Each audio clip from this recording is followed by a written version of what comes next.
At first, none of us really knew how to handle it because we all had known someone who had suffered from lung cancer, but it's one of those things that just happens.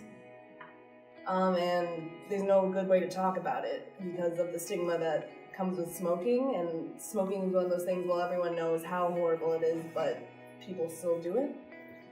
And so through a lot of different processes and testing different things, we finally landed on this concept, which what it is clear vinyl with tar and ground up cigarette butts and tobacco in it, held together with like a fishing line.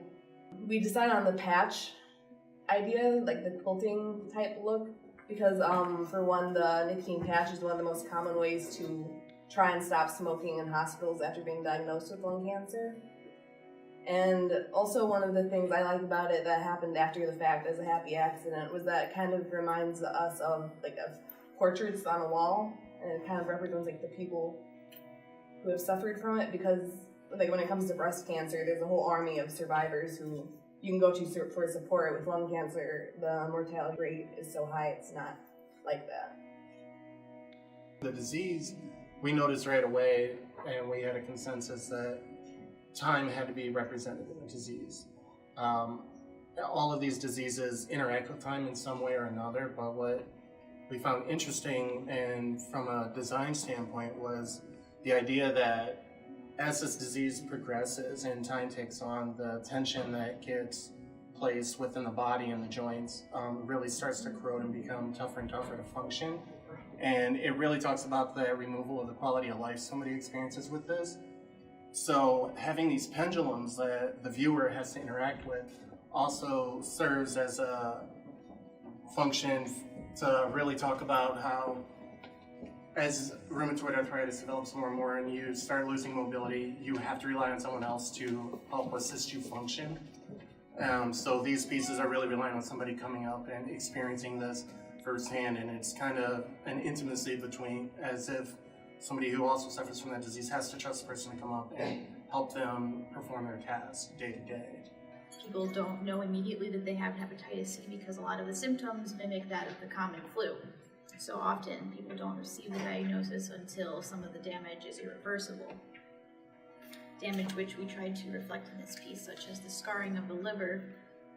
And to mimic the cirrhosis, we used our polystyrene sheets here, and we used spray paint and acetone to eat away at the material until it started to scar and hit.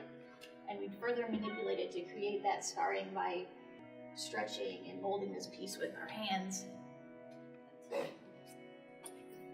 This polystyrene can no longer function the way it was supposed to, like the liver can no longer function as well once it is affected by the cirrhosis. It changed a lot as we worked on this. How did you come up with the idea to use polystyrene and this sort of production and coloring? I thought of it while we were in her studio, and we were looking at things that would just basically dissolve and kind of have like a look of like a scarring effect. And we were thinking of like chains and how people feel chained and like cast away because it's like a disease that's silenced. No one really talks about it out in the open.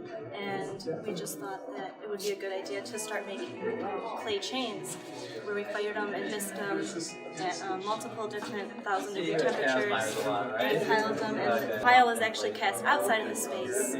So when a viewer walks by, they may not notice it, and it's something that's easily passed up since nobody really mentions it that often. So. My favorite part about this piece is the variation in the chains.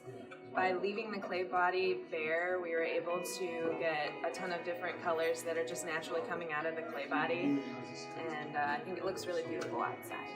Mainly focused on maps of food deserts around the Toledo area, abstracted in vinyl, and we also attached these memory foam guys, these edemas here, to kind of represent the pitting that occurs in the case of congestive heart failure. So originally we were looking at kind of the interior of the body and how congestive heart failure sort of looks inside someone who has it. we knew that we kind of wanted to like congest the space and make it feel like it was difficult to traverse. Ultimately, we decided on this concept of mapping food deserts in the area and kind of looking at the socio-political sort of aspects that contribute to congestive heart failure. So people who like don't have access to healthier eating options tend to be more at risk for congestive heart failure. And so we wanted to kind of focus on that and shed some light on the fact that there are still areas that, while no one demographic is particularly more at risk, based on race or gender or anything like that, people who make a lower income are a lot more at risk. So. One thing that was really great about doing this project was we were able to visually represent something that actually affects a lot of people. You know, food deserts are a real thing. These are real streets in Toledo and the surrounding area that people live on. These are all neighborhoods. They've been abstracted and cut into pieces so they look visually pleasing, but we were able to represent a real thing that does affect hundreds of thousands of people in our area. So we wanted to evoke kind of what happens to the body of someone who suffers from congestive heart failure. And so we played around with a lot of different materials, and we wanted to sort of recreate physically the edema and the swelling that occurs within the extremities of people who have this. And so as we were kind of installing this, we had people coming up and like hesitating and wanting to touch it. We're like, no, please touch it. That's kind of the point.